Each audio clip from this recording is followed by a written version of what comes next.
Isa pong pagbati ng maganda at magpalang araw sa lahat po na minamahal natin taga-subaybay at taga-panood ng programang ito.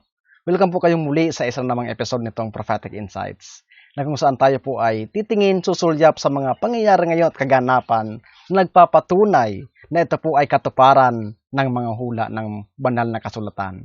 At tayo po sa pagkakataong ito ay mag-uusap muli ng isang namang tema na ito ay kapakipakinabang sa atin. Subalit bago po tayo magpatuloy, tayo muna ay sumandaling manalangin. Ama naming banal na makapangyarihan ka po sa lahat, Diyos na mahabagin. Sa oras pong ito, O Diyos, kami po ay lumalapit, nagpapasalamat sa pagkakataong ito, at humihiling kami ng gabay, patnubin ng banal na Espiritu, na kami po ay pagkalooban ng bukas na isipan at karunungan upang maunawaan namin to at makita namin ang aming kalagayan. Pagpalain kaming sama-sama, O Diyos, maraming salamat po sa pagdinig at pagtugon sa matamis na pangalan ni Jesus. Amen. Sa pagkakataong ito, mga minamahal, ang ating pong pag-uusap ay may kinalaman dito pa rin sa pagbabago ng ekonomiya ng hindi lamang ng ating bansa kundi ng buong mundo. At ito pa rin po ay nakatuon dito sa programa nitong World Economic Forum, na kumbaga doon po sa ating napag-usapan nung nakaraan tungkol nga po doon kay Masukato, na sila ay may blueprint na ng ekonomiya. At ito pong pag-uusap natin ay may kinalaman sa isa sa mga bihikulo kung paano nila dadalhin sa ating harapan ang mga bagay na ito. At ito po ay pinamagatan nating Universal Basic Income, o UBI. Kung ito po ay inyo nang naririnig sa ating mga pahayagan, sa ating mga lokal at internasyonal, nasyonal na pahayagan, ito po ay binabanggit ngayon. Sapagkat ito ay may kinalaman sa pagbabago ng takbo ng ekonomiya, at kung makikita nyo po doon, ang picture ay si Pope Francis, sapagkat siya ang number 1 na promoter ng mga bagay na ito. At bigyan ko po kayo ng konting spearhead dito sa programang ito. Ito po ay patungkol sa pagbabago ng sistema ng kita ng mga tao, na kung saan doon po sa ating nakaraang pag-aaral ay binanggit nila na time will come that the sole entrepreneur will be the government. Mawawala ang mga businessmen, at nakikita na po natin ngayon yan, lokal man o national, dito sa ating probensya. Nakikita natin yan, mga minamahal. Ang pagbagsak ng mga negosyante, ng mga negosyo, sapagkat ito po ay panukala talaga nila. At ang mangyayari, mga minamahal, ay kukontrolin nila ang buong sangkatauhan sa pagbibigay nitong tinatawag na Universal Basic Income. Sa ibang lugar sa Pilipinas, katulad dito sa ating lugar, kami ay nasa Palawan, kung mapapansin nyo po itong tinatawag na tindahan ni Lola, siguro ang iba sa atin ay nakarinig ng ganyan. Ito po ay programa ng gobyerno na kung saan kapag nawala ang negosyante at wala na tayong cash, bibigyan nila tayo ng card at nandoon ang pera natin. Walang cash sa ating kamay, nandun lang sa card. At ito ay napag-usapan natin. At ito ay mangyayari sa ating bansa. Nandun sa card ang bawat income ng bawat individual. Dito sa Pilipinas, ang panukala nila from 12 above sa inyong mga anak, pati yung mga magulang ay magkakaroon nito. Sa aking pagkakaalam, 2,000 sa isang buwan, 500 a week. At itong card na itong mga minamahal ay magagamit lang natin doon sa tindahan ni Lula. Isuswipe lang natin ito at pwede tayong kumuha ng kahit ano doon na ayon sa income natin o sa budget natin.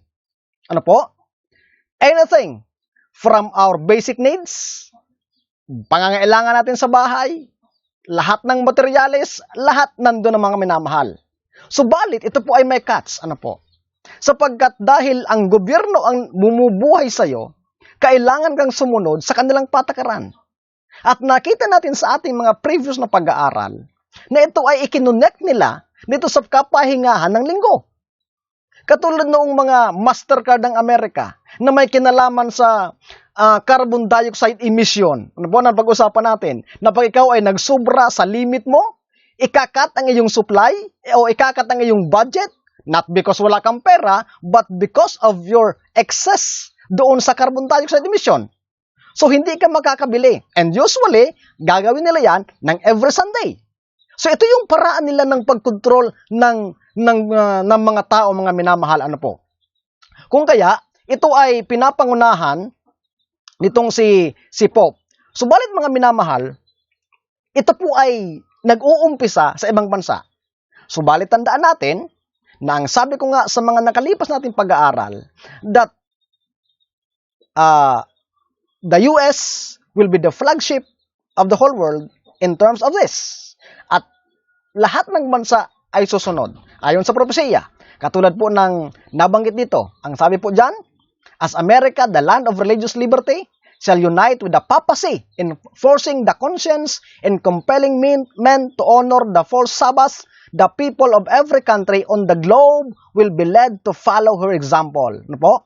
Foreign nations will follow the examples of the United States. Though she leads out, yet the same crisis will come upon our people in all parts of the world. God's faithful will feel not the oppressive power of popery alone, but of the Protestant world, the image of the beast. Yan pang nakasabi dito sa hula, sa inspired words. Ano po? Lahat, buong mundo ay susunod dito sa pangunguna nitong Amerika sapagkat buong mundo ay makakaranas nitong crisis na nangyayari sa Amerika. Katulad ng ating previous study, doon sa epidemic of crime, nangyayari sa Amerika yung crisis na nawawalan silang supply at mangyayari ito sa ating mga minamahal. Sabi nga niyan, it's just a matter of time. Ano po? Panahon lang ang hinihintay natin. This will happen. At ang sabi doon, walang ibang magigipit ang bayan ng Diyos, mga minamahal. Ang bayan ng Diyos. Kung kaya ito po ay isang panawagan muli sa atin na tayo ay kailangan maghanda, kailangan tayong magbantay sa ating mga sarili, bantayan natin ang nangyayari, paghandaan natin ito ngayon pa lang, na kung sakaring dumating ito, ano ang ating mga magiging desisyon, solusyon, kaparaanan, at aksyon. Lalo po doon sa mga kapatid natin na nagtatapat sa Panginoon at hindi susunod sa patakaran ng gobyerno maging dito sa pagpapabakuna. Ano po? Tayo ang maiipit dito. Kung kaya ngayon pa lang ay mag-isip na tayo ng paraan, tanungin natin ang ating Panginoon kung saan tayo dalhin, saan tayo dapat mamuhay, ano ang dapat natin gawin bilang paghahanda. Sapagkat ang sabi ng Biblia, sa maraming pagkakataon, ang sabi ng Panginoon, ang sabi ng Managad, watch and pray. Magbantay at manalangin. Ito ang ating dapat gawin, mga minamahal. Ang sabi dito, Pope to popular movement, you create hope and forget dignity. In a powerful 38-minute video talk to representative of this movement on all continents that is sure to spark discussion, Pope Francis renewed this call for a universal basic income and advocated the shortening of the working day as partial solution to the economic crisis so many millions are experiencing. Ano ang solusyon niya? Universal basic income and shortening of the work hour. Ibig sabihin, there must be a time to rest. And that will be Sunday. Katulad nga ng katatapos lang na pag-uusap nila sa COP26. Ano po? At yun na pag-usapan nila. Walang iba. At nitong nakalipas na 14, no? November 14, ay total implementation of the 7-year action plan, Laudato Si of the Pope. Sinimulan na nila. At bantayin na lang natin mga kapatid. Bantayin natin at makikita natin ang tuloy-tuloy na progreso ng pagpapatupad ng kanilang mga panukala. At tayo mga minamahal dito, nagtatapat sa Panginoon ang lalong maiipit dito mga minamahal. At hindi ito ngayon lang nangyari. Ano po? Sabi nga ng Ecclesiastes 1:9, history will be repeated. At ito ay nangyari na. Noong first seeds, ano po? First seeds ng Roman soldiers in our time. Noong panahon ng 1888 ni W.H. Blair. Ano po? At ang sulat ni A.T. Jones, ito po ang sabi niya. Why shall not the government, both state and national, take possession of everything and pay the laboring men full wages at all time for doing nothing? If a man is entitled to wages for doing nothing part of the time, he is entitled to wages for doing nothing at all time. And the principle upon which Dr. Kraft in his other Sunday confers again the support of the working men to the Senator Blair Sunday bill is nothing at all but the principle of downright socialism. Ito ang panukala nila mga minamahal. Na basic income, short time of work, ibig sabihin, kahit ilang araw lang ang trabaho mo, but the same, babayaran ka kahit doon sa wala kang ginagawa. Kaya sabi na ito yun, kung tayo entitled doon sa bayaran tayo, na wala tayong ginawa part-time, the same thing with the all time. Sapagkat ang mangyayari dito mga minamahal sa universal basic income, yung anak nyo na 12 anyos pataas, kahit walang trabaho, linggo-linggo, may kita kayo. Ano po? Kagaanan. Subalit, kontrolado ka naman ng gobyerno na kailangang sumunod ka sa kanilang kagustuhan. Ano po? So ito ang mangyayari mga minamahal. Ito ang mangyayari. Kaya nga, sa ibang bansa, marami ng bansa ang nagpo-propose nito. At maraming estado sa Amerika, makikita natin mamaya, katulad po nito. COVID-19 is helping to make the case for universal basic income. So makikita natin mga minamahal na ano ang kanilang sangkalan na naman? Yung COVID-19. Kaya nga sabi nila nung mga nakalipas ay tinuruan tayo nitong COVID-19 na mag-isip ng panibago, na lago dito at makabuo ng ganitong mag-isipan. Ang totoo mga minamahal, bago pa ito nangyari, ay nasa kaisipan nila ito. Ano po? At sa Amerika ito ay malakas na pinupustro nila kahit sa Congress. Sapagkat ang kanilang Speaker of the House mismo ay nagsasabi din ng kaparehas na bagay. Walang iba kundi si Pelosi. Ito ang sabi niya. Pelosi says, guaranteed income for American is worth considering for coronavirus recovery. Ano po? Yun ang sabi niya. So, House Speaker Nancy Pelosi said that Congress might want to consider a guaranteed minimum income for American as part of the economic recovery from the coronavirus crisis. So sabi niya, para makabawi tayo, ay kailangan natin ng garantiyang income sa mga manggagawa natin, sa mga mamamayan natin. Ano po? At hindi lang yan sa Amerika mga minamahal. Ano po? Sa katunayan, sa Scotland. Ano po? Sabi dito, job guarantees and free money. Utopian ideas tested in Europe as the pandemic gives government a new role. Sabi dito. Christian Jordan, a Scottish politician who represents Edinburgh in the UK, was not a fan of universal basic income before the pandemic hit.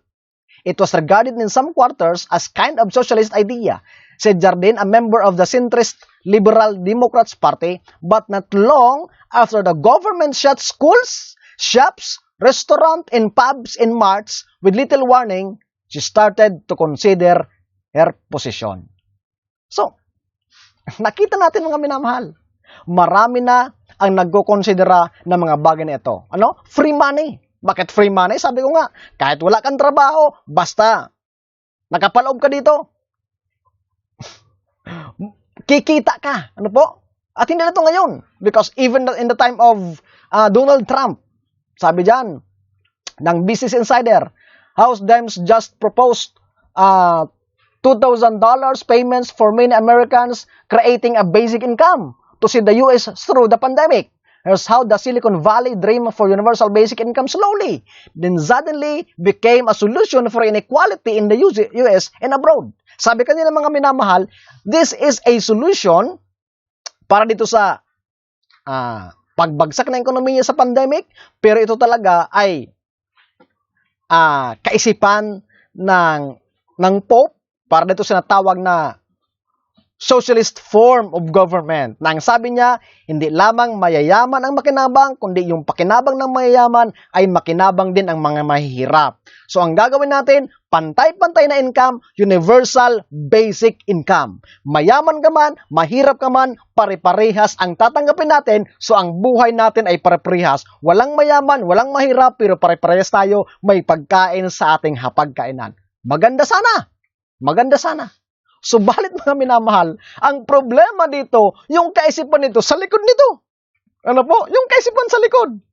Na ito ay paraan upang kontrolin ang sangkatauhan na pasunurin sa kanilang kagustuhan.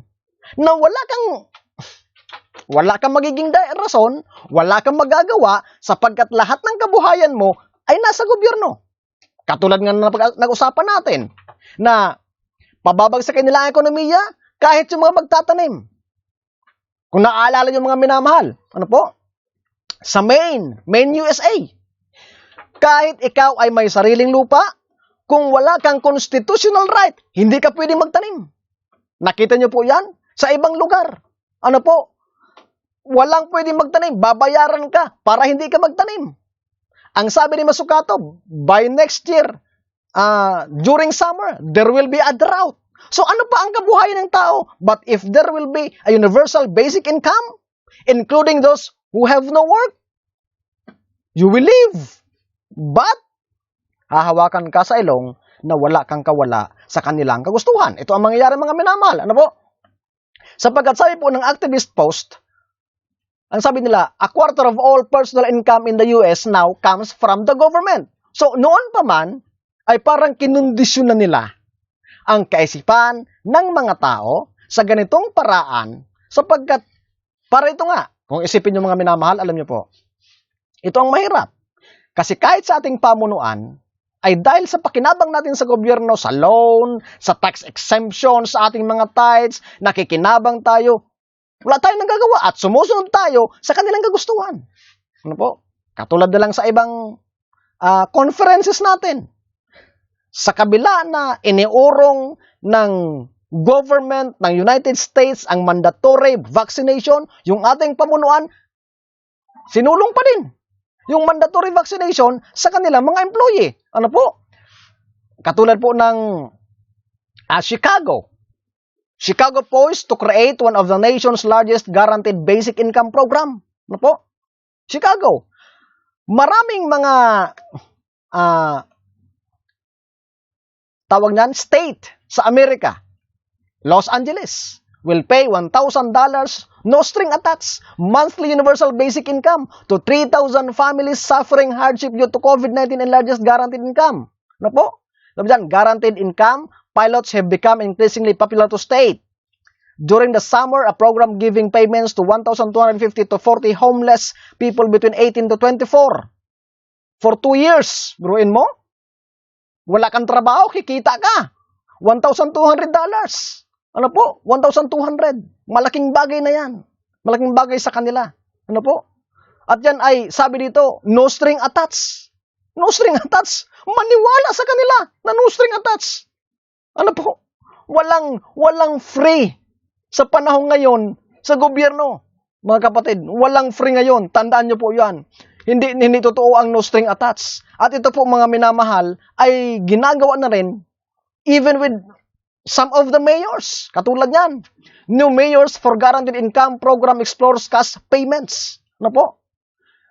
From the Pope, from the Prime Ministers, from the Speaker of the House, from mayors, mga minamahal, nakikita natin. Ano po? Sapagkat hindi lamang gobyerno ang nakakakita nito, but even the normal citizens.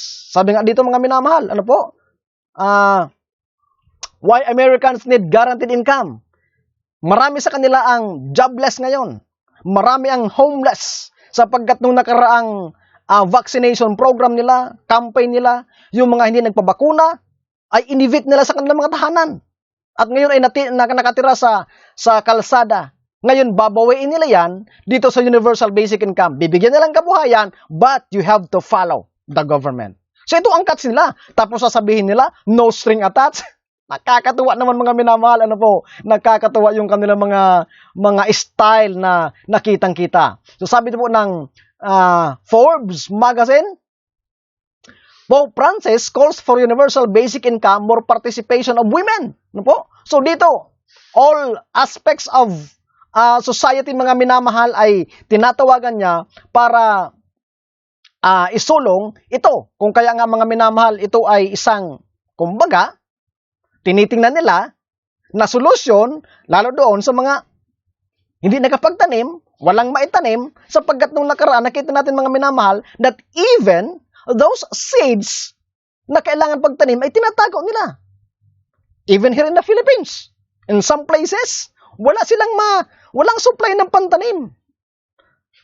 Sa kabila pa niyan, mga minamahal, kung kayo ay farmer, napapansin nyo ang sobrang pagtaas ngayon ng mga pangangailangan sa pagtatanim. Ng mga pesticides, insecticides, ng mga abono, sobrang mahal. At sobrang mura ng ating mga harvest. So, paano ka mabubuhay? So, ito ay paraan ng gobyerno na ikaw ay madismaya at tumigil na lang sa profession mong ito at umasa sa gobyerno. Yun nga lang, sabi ko, ito ay may string attached. Walang hindi string attached dito. Sabi dito, the Pope just proposed a universal basic wage. What does that mean for the United States? Ano po? Ano ang ibig sabihin nito? Ano po? Kung kaya, marami na ang, sabi ko nga kanina, maraming mga state ang kumbaga pinapatos na itong programang ito. Katulad nito, Denver, Baltimore, Chelsea, Madison, lahat yan. Ano po? Yung mga mayors nila ay kumbaga kinukonsidera na nila ang bagay na ito at handa na silang i-implement ito sa kanilang nasasakupan. That this is what we need now. Nakikita nila na ganon. This is what we need now. Ano po? Sabi nila. At ito ang kailangan natin at kumbaga ito ang solusyon sa ating pangangailangan, mga minamahal. Ano po? Subalit tandaan nyo, mga minamahal, na ito ay paraan lamang upang makita natin na kung ikaw ay nagtatapat sa Panginoon, hindi mo kailangang umasa sa mga bagay na ito. Dahil nangako ang Diyos na tayo ay susustentuhan. Ang sabi ni A.T. Jones, says the Union, a strong and apparently hopeful attempt is being made to secure the enforcement by law of Sunday observance, not on religious but on socialist ground. Nakita niyo po, mga minamahal? Sana po naunawaan niyo ang mga bagay na ito. Ano po? Sapagkat ang sabi ng Great Controversy, this Sunday Law movement is bringing this program in darkness. That they conceal the true meaning of this. Ibig sabihin, dinadala sa ating harapan itong Sunday Law sa kadiliman na hindi natin suspetsahan. Sapagkat ang sabi dito, mga minamahal, yan, not on religious but on socialist ground. So, itong mga pangyayaring itong, mga minamahal, itong sa ekonomiya, sa socialist form, na sabi ko nga kanina, itong bagay na ito ay nakapaloob sa socialist form na lahat tayo ay pantay-pantay, lahat makinabang, hindi sa religious program. Itong lahat ay paraan nila para maisulong ang Sunday Law. Sana po nasusundan natin, mga minamahal, ang mga bagay na ito. At ang sabi ng Spirit of Prophecy, ang bayan ng Diyos ay hindi pwedeng makipag-unite dito. Ano po? Sana po nakikita natin yan. Sabi niya, and then the union most meaningful says it is very clear that if our Sabbath, Sunday of course, is to be preserved at all, and we are sanguine of its preservation, the non-religious sentiment of the country must be brought in to reinforce the religious demand for Sabbath. And it is increasingly evident that this is entirely practicable. And curiously, what renders this practicable is that horrid socialism which keeps some good people lying awake o nights in fear of trembling. So, dito, mga minamahal, kumbaga, sa ganitong kaparaanan, yung social people na rin mismo ang magdidemand nitong Sunday movement, Sunday law, Sunday observance by law. So, nakita nila yung matinding strategy na pag ganitong ginawa natin, hindi man natin ito i-impose, sila na mismo ang magdidemand nito. Nakita niyo po? Subalit lahat ng ito, mga minamahal, sabi ko nga, lahat ng ito ay nakapaloob sa isang adhikain na isulong sa ating harapan itong Sunday observance by law. Sabi nito, before a committee of the Massachusetts legislature on February 7, there was held a hearing on a bill to provide weekly rest day for employees of transportation companies. As always, the petitioners for the bill and those who pleaded for it before the committee were preachers. Ano po? H.M. Sweeney, representing the Building Trades Council of Boston, said that the bill looks towards one great principle of organized labor, namely to lessen the hours of labor. Men should not be allowed to work 7 days a week because they thereby prevent other men from getting any work. Ano po? So, ibig sabihin, ginagawa nilang palusot na, pinapatrabaho natin yung ating mga tao na 7 araw, wala man lang pahinga, baka umalis sa atin, maghanap ng ibang trabaho. So, para maiwasan natin ito, pahingahin natin sila. Sapagkat sa ibang bansa, katulad po ng Europe, sabi ko, even the children, may pasok sila ng 6 days. At ang pahinga nila ay linggo lamang. So, sabi nila, nirarab natin sa ating mga anak yung pagkakataon na makasama nila ang kanilang mga magulang kung hindi natin papahingahin ang kanilang mga magulang. Pero ito mga minamahal, sabi ko nga, ay style lamang, kundi dahan-dahan na dalhin sa atin to. Ang sabi po ng Great Controversy, the advocates of Sunday law represents themselves as laboring to promote the highest interest of society. No po? Nakita niyo yung facade, yung maskara ng kilusang ito? Na itong Sunday movement ay dinadala nila to the front na ang makikita ng tao, this is for their benefit. It's for the benefit. So, kakagatin ng tao sapagkat maiisip nila na pakinabang ito sa atin. Pakinabang ito sa atin. Sabi diyan, and those who refuse to unite with them are denounced as the enemies of the reform. But the fact that a movement to establish error is connected with the work which is in itself good is an argument in favor of the error. We may disguise poison by mingling it with the wholesome food, but we do not change its nature. On the contrary, it is rendered more dangerous as it is more likely to be taken unawares. It is one of Satan's devices to combine with falsehood just enough truth to give it plausibility. Nakita po natin mga minamahal? Kaya sana tayo mga bayan ng Diyos, tayong mga lingkod niya, mayroon tayong I-salve, no? Na nakikita natin yung bottom line ng lahat ng ito. Na hindi tayo kailangan magpasakop, hindi tayo kailangan magpailalim, hindi kailangan tayo mag-yield sa kanila sapagkat lahat ng ito ay pakana na walang iba ni Satanas. Lahat ng ito mga minamahal, lahat ng ito. Ano po? Itong Green Sabbath, marami sa ating mga kapatid, nakikiisa. Climate change movement, marami mga Adventist, nagrarally. Hindi natin nakikita na lahat ng ito, isa lang ang sinusulong nila, ang Sunday observance by law, na walang ibang nasa likod, si Satanas na ating kaaway. Mga minamahal, huwag tayong magpadaya sa kampon ng kadiliman, sa kanyang mga estratehiya na tila bagang maganda. Mga minamahal, ito ay panawagan sa atin, panawagan ito sa atin na tayo ay magising. Ang sabi pa ng kasunod na paragraph, the leaders of the Sunday movement may advocate reforms which the people need, principles which are in harmony with the Bible. Yet while there is with this a requirement which is contrary to God's law, His servants cannot unite with them. Ito ang sinasabi ko mga minamahal. Ano po? Gagawa sila ng reforma para sa kabutihan ng tao. Bumagsak tayo sa ekonomiya ngayong pandemya. Kailangan nating matulungan ang tao ng universal basic income. Maganda, di ba? Maganda. Pangtulong sa tao mga minamahal. At ang sabi pa doon, principles in harmony with God. Sasabihin nila, di ba, inutos ng Panginoon, mahalin natin ang ating kapwa? Subalit ang sabi doon mga minamahal, yet, while there is with this requirement which is contrary to God's law, His servants cannot unite with them. Nothing can justify them in setting aside the commandments of God for the precepts of men. Subalit tandaan natin na ito ay salungat sa kagustuhan ng Panginoon sapagkat wala silang ibang tinutumbok dito kundi isulong ang pangingilin ng linggo na salungat sa kalooban ng Panginoon na pangingilin ng ikapitong araw.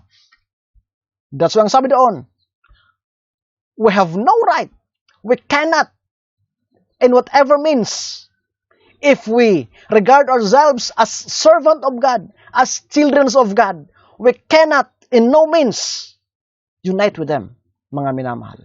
Huwag tayo magpadaya at sumali sa mga bagay na ito. Ang sabi ko kanina mga minamahal, sa binasa natin, since the United States of America is the flagship of the whole world in terms of reforms and changes in economy, in laws and requirements and mandation. Mga minamahal, sabi kanina, the whole world will follow the footsteps of America, follow the leadings of this nation. Ito ay isang patunay, mga minamahal, that even in the Philippines, ay sinusunod ang mga bagay na ito.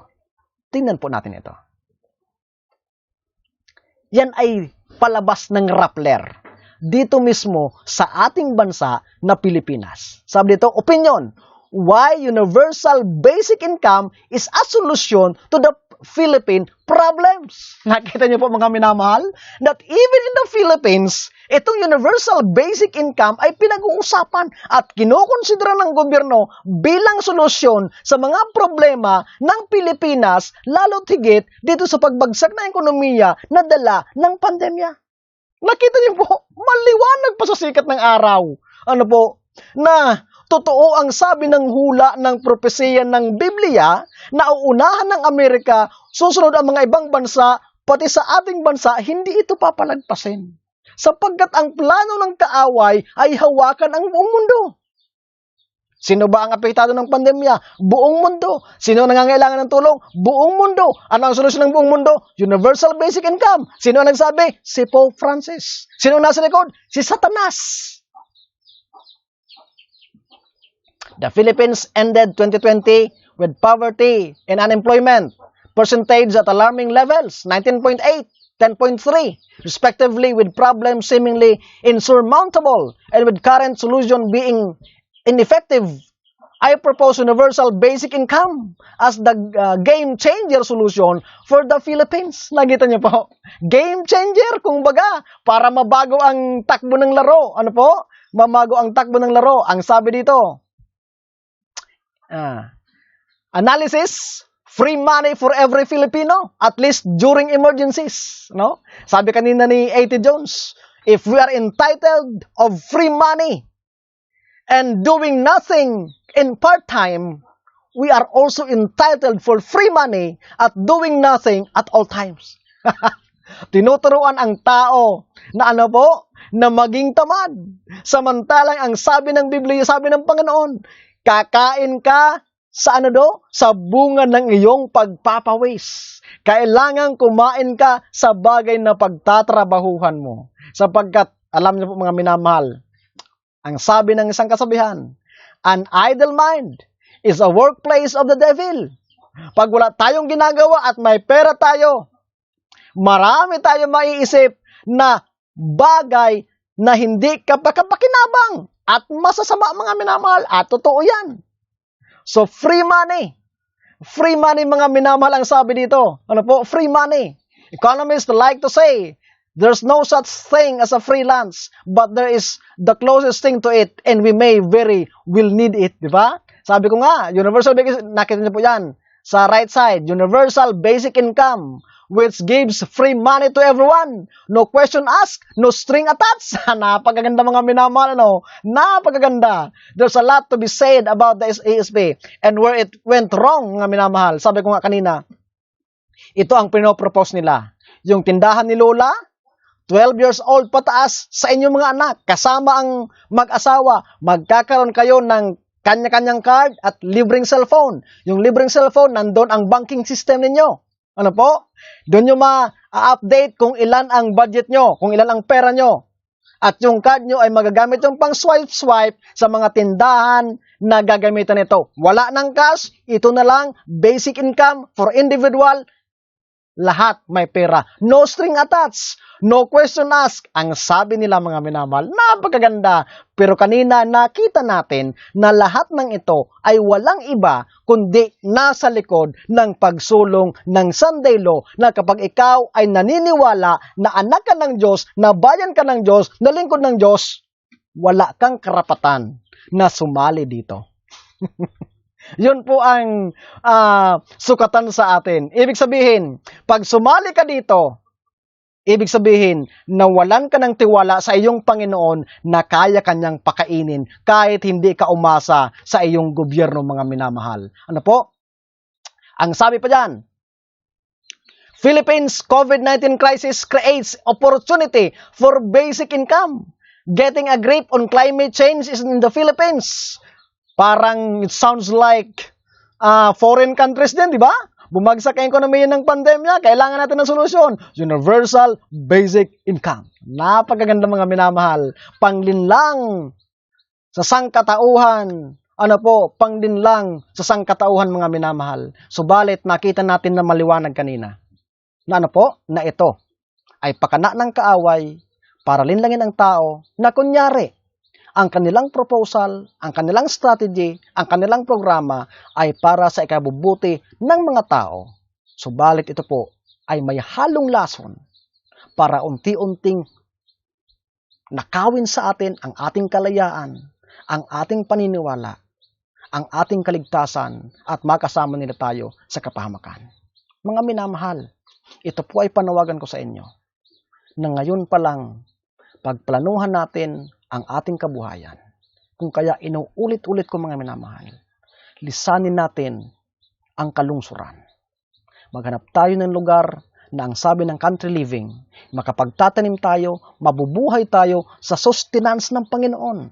Na kahit wala tayong dependent sa gobyerno, tayo ay mabubuhay sapagkat ang ating Panginoon ay mas dakila, mas mayaman sa anumang gobyerno kahit pa ng United States. Mga minamahal, ito ay hamon ko sa inyo na ngayon pa lang, subukan natin na maranasan ang kapangyarihan ng Panginoon sa ating buhay, ang magtiwala sa Kanya, na sa anumang kaparaanan, isantabi natin ang ating mga kumpiyansa sa ating kakayahan, ang ating kumpiyansa sa pakinabang natin sa gobyerno, at bayaan natin na ipakita sa atin ng Panginoon ang kanyang pag-ibig, ang kanyang pagmamahal, ang kanyang suporta, ang kanyang pagpapala, sapagkat siya ang nagsabi, hindi ko kayo pababayaan. Kung kayo nga mga, sabi ng Mateo, kung kayo nga na mga masama na mga magulang ay nakapagbibigay kayo ng mabuti sa inyong anak, how much more ako? How much more ako? Na ibinigay ko nga sa inyo ang aking kaisa-isang anak. Yang kayang mga bagay lang na yan, pagkain lang, hindi ko kayang ibigay sa inyo. Mga minamahal, ito ang panahon para tiwalaan natin ang ating Panginoon sapagkat hindi natin pababayaan.